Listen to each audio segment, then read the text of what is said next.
Admiral Kexter stood in the command center of his flagship, a cathedral of cold light and humming machines. The tactical hologram cast a pale glow across his scaled features. 17 systems marked in crimson. Each one conquered, each one a victory carved into the legacy of the Zephyrian Empire. Soon, he thought, there would be 18. Around him, the bridge was alive with precision. Officers delivered reports with clipped efficiency. Technicians monitored the endless data streams of a fleet 800 strong. 800 warships, each nearly 3 kilometers in length, armed with plasma cannons that could shatter asteroids, and quantum torpedoes that could erase fleets. To Kexter, it was perfection. To the galaxy, it was inevitability. Then came the voice of his communications officer, Vexai. "Admiral. The humans have replied." Kexter turned. Humanity had been given 72 hours to respond to the ultimatum: surrender the colony of New Dakota peacefully, or face annihilation. Most species understood the logic of that choice. Surrender, live, adapt. Resist, and die. Display their message. The hologram shifted, and a human appeared. Average in every sense, brown hair, calm eyes, standard blue uniform. He introduced himself as Admiral Chen of Earth Command. His words were brief. "To Admiral Kexter of the Zephyrian Empire, we decline your offer. New Dakota remains under Earth protection. A diplomatic vessel will arrive to discuss terms." Then the transmission ended. No threats. No pleas. Just, dismissal. The bridge fell into silence, broken only by the low hum of engines. Officers exchanged uneasy looks. This was not how ultimatums were answered. "That is all?" Kexter asked, his voice heavy with disbelief. "Yes, Admiral," Vexai confirmed. "No additional data. They are sending diplomats." Strategic Officer Nkela stepped forward, tension clear in his tone. "Admiral, they cannot understand the gravity of this situation. By every measure, humans are centuries behind us. Fusion drives. Kinetic projectiles. Crude explosives. A fleet of only 200 scattered ships." Kexter studied the tactical display as it shifted to show the human arsenal. Primitive. Fragile. Small. By all logic, humanity was nothing. Then the sensor operator spoke. "Admiral, we are detecting an approaching vessel." The screen focused on a single ship, emerging from hyperspace. 600 meters long. Boxy design. Human construction. A crew of about 500. "One ship," Kexter muttered. "Against an entire fleet?" Confirmed. It called itself the USS Liberty. And it was flying directly toward them. The bridge crew whispered in disbelief. No evasive maneuvers. No charged weapons. Just a steady course, right into the heart of Zephyrian power. Kexter leaned forward. "Are their sensors functioning? Do they not see us?" "All readings suggest they know exactly where we are, Admiral," Vexai replied. "They are broadcasting on open diplomatic frequencies." For the first time in 30 years of conquest, Kexter felt unease. This was not the desperation of a doomed species. This was something stranger. A new transmission arrived. This time, the human was older. Gray hair. Steady eyes that seemed to look directly into Kexter's. "This is Captain Jake Morrison of the USS Liberty. We approach to discuss the matter of New Dakota. We hope to resolve this peacefully." The hologram faded. And again, silence. Peacefully. The word echoed in Kexter's mind. They wished to resolve this peacefully, with one ship against 800. Viewers, pause and consider this: if you commanded such a fleet, would you see this as courage, madness, or something far more dangerous? Kexter ordered an open channel. He needed to see this human for himself. The hologram shimmered to life again. Captain Morrison appeared on the Liberty's bridge, a plain human interior, primitive by comparison to Zephyrian standards. His crew worked calmly, unafraid. "Admiral Kexter," Morrison began with a nod, "thank you for opening communications. I hope we can reach an understanding about New Dakota without unpleasantness." Kexter studied the human's eyes. They showed no fear. No desperation. Just calm. "Captain," he said slowly, "are your sensors functioning? You face 800 warships with a single vessel." "Yes, Admiral," Morrison replied, almost casually. "We are quite aware of your fleet size. An impressive formation. Your tactical precision is admirable." The human's calm unsettled Kexter's entire bridge. No species spoke like this, not when facing certain annihilation. Unless they knew something no one else did. "Captain," Kexter pressed, "the Zephyrian Empire has claimed New Dakota. You may withdraw and avoid destruction, or be annihilated." Morrison tilted his head, thoughtful. "We cannot abandon New Dakota.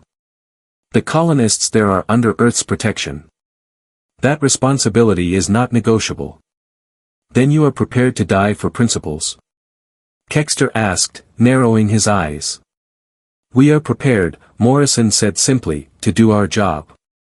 Behind him, human officers worked quietly, showing no sign of fear. It was as if this confrontation was routine. Kexter decided to break their illusion. "Perhaps a demonstration will remind you of reality." He turned to his tactical officer. "Order the destroyer Karamoth to disable the human vessel.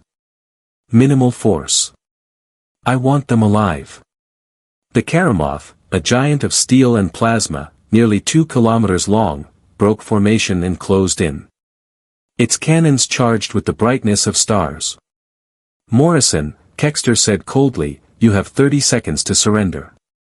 The human glanced off-screen, then back. His voice carried a quiet patience. "Admiral, I really wish you would reconsider. We prefer diplomacy." The countdown ticked away.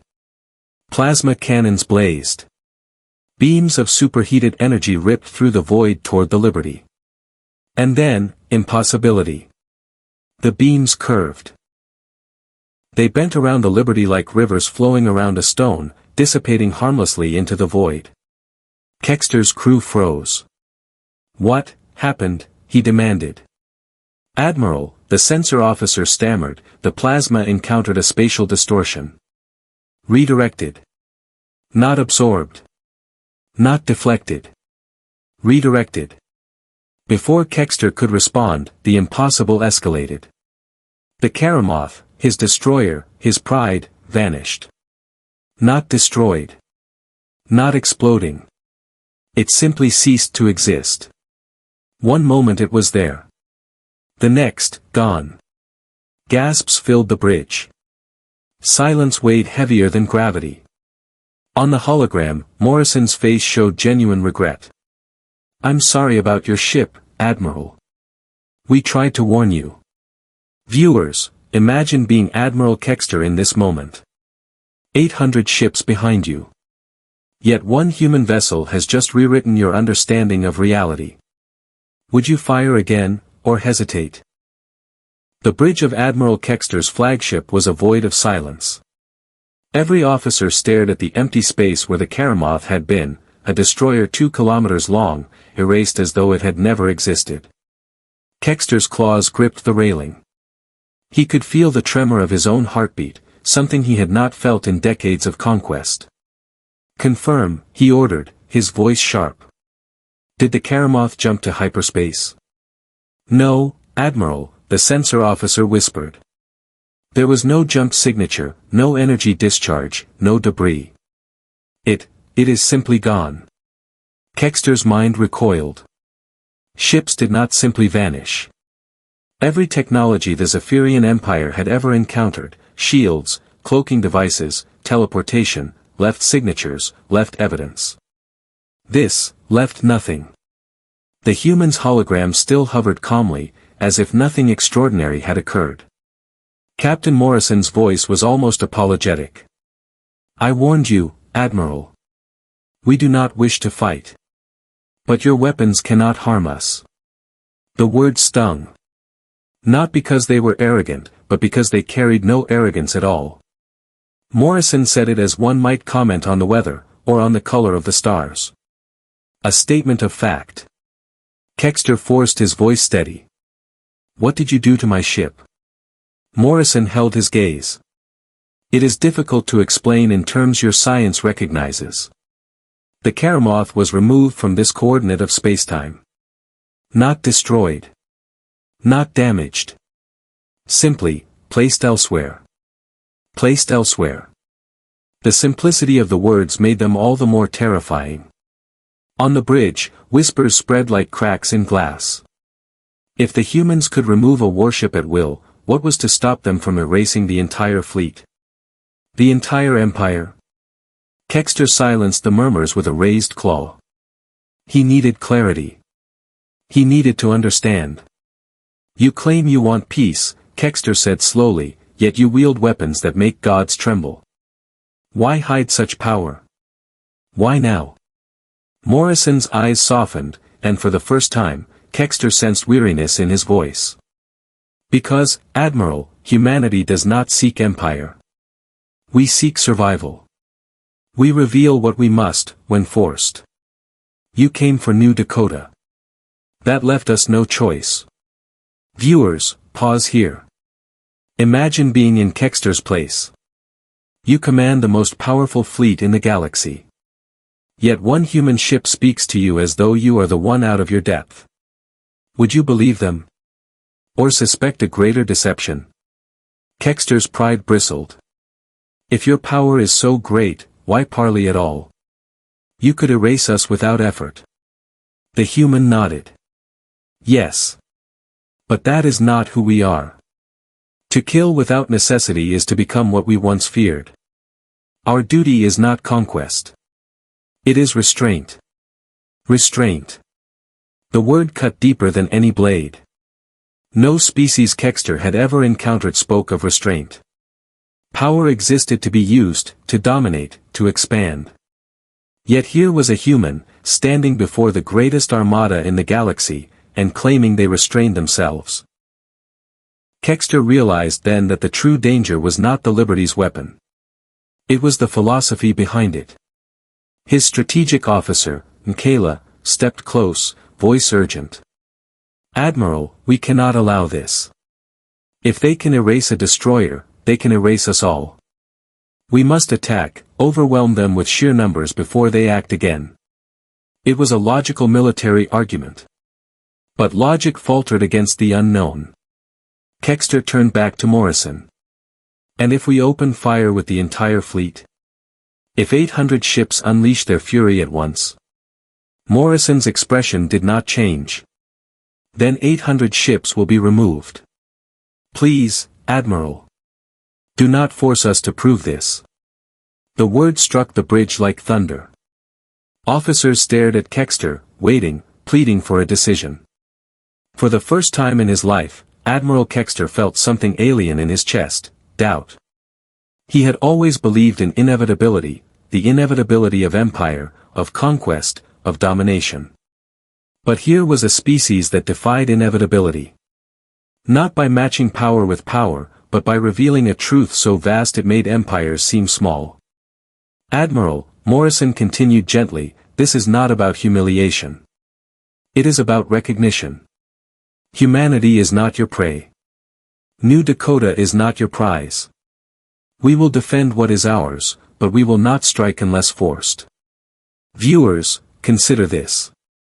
In that moment, Kexter faced a choice no conqueror ever wishes to face, attack and risk annihilation, or withdraw and admit the empire was no longer supreme. Which would you choose? The bridge was heavy with unspoken fear. Officers shifted, scales glinting in the pale glow of the hologram. The Empire's pride hung on Kexter's next word. Finally, he exhaled. Captain Morrison. Your message is, received. I will report to the High Council. New Dakota will remain under review. A murmur of disbelief rippled through the crew. This was no victory. It was retreat. Yet no one dared speak it aloud. Morrison inclined his head, respectful. "Thank you, Admiral. Humanity appreciates your wisdom. We hope this is the beginning of understanding, not the end of it." The hologram faded. The Liberty turned, slow and unhurried, and drifted back toward New Dakota. One ship, leaving behind 800, unscathed. Kexter stood in silence, claws still gripping the railing. Around him, officers looked at him with questions they dared not voice. He gave none of them answers. When the doors of the command chamber closed behind him, he allowed himself a single thought. The Empire had built its foundation on fear. But fear, Kexter realized, had just changed sides. Viewers, humanity had shown no aggression, no desire for conquest. Yet by doing almost nothing, they had done what no fleet, no empire, no rebellion had ever achieved. They had made the conqueror question himself. And if one human ship could do this, what else lay hidden behind Earth's silence? The Zephyrian capital world was a monument to dominion. Towers of glass and alloy reached into the clouds, their spires lined with banners of conquest. The High Council chamber sat at the center, a vast circle of obsidian stone where the rulers of the Empire gathered to decide the fate of trillions. Admiral Kexter stood before them, every scale of his body tense. The memory of the Karamotha's disappearance still haunted him. No battle scarred his mind as deeply as that single moment when reality itself had bent around a human ship. The counselors loomed from their thrones, their voices sharp. "You claim one vessel erased a destroyer without trace." "Yes, honored counselors." "And this human, warned you?" "Yes." Murmurs filled the chamber. Some counselors hissed in disbelief, others whispered in fear. One slammed a clawed fist on the armrest. "This is deception. No species develops such power in secrecy. They must have allies. Technology stolen from another race, perhaps the architects themselves." The name hung in the air like a shadow. The architects, an ancient enigma, half legend, half nightmare. A civilization said to have walked the stars long before the Zephyrians, and to have disappeared without a trace. Some believed they still watched, unseen. Others dismissed them as myth. But to invoke the architects in this chamber was to admit fear of the unknown. Kexter's voice was measured. "Counselors, I saw it with my own eyes. Our weapons bent around them like water. Our destroyer was removed from existence. This is no stolen trick. It is a mastery of space itself." Another counselor leaned forward, eyes glinting. "Then humanity has surpassed us. That cannot be tolerated. They must be destroyed before their secret spreads." Kexter hesitated. He thought of Captain Morrison's eyes, calm yet weary. He thought of the single word that still echoed in his mind, restraint. "Counselors," he said carefully, "they had every chance to annihilate us. Yet they did not. They showed mercy. Restraint. If they wished, the Liberty could have erased all 800 of our ships. Instead, they left us whole." The chamber erupted in argument. Some called for war. Some called for caution. Some, for the first time in living memory, called for humility. Viewers, imagine this moment. An empire that had conquered half the galaxy now debating not how to crush a rival, but whether it could even survive them.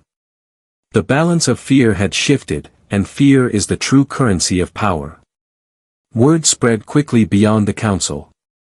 Whispers traveled through the networks of other civilizations. The rumors were wild, but each held a thread of truth. The humans had a ship immune to weapons. The humans could erase fleets at will. The humans had awakened architect technology. Every corner of the galaxy buzzed with the same question: who are the humans, truly? For centuries, Earth had been dismissed as a backwater, a world of short-lived beings clinging to primitive machines. Now, that illusion was shattered. And in its place rose something far more unsettling, the possibility that humanity had always been hiding its hand. In taverns on distant moons, traders whispered that the humans were not a young species, but an ancient one, finally revealing itself. In the halls of rival empires, strategists quietly erased plans of conquest, replacing them with contingency plans of defense.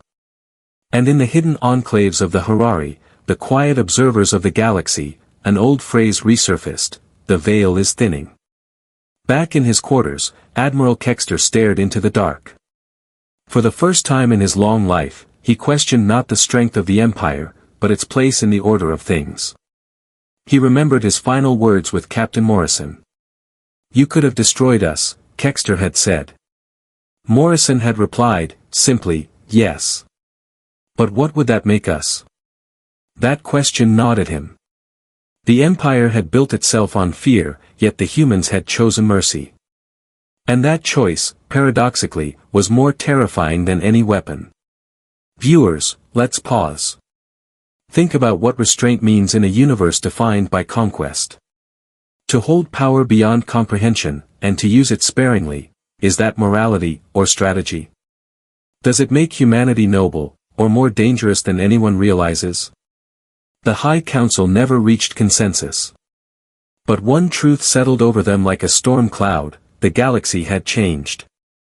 The humans had revealed just enough to unsettle the balance of power. And in that uncertainty, seeds of dread took root.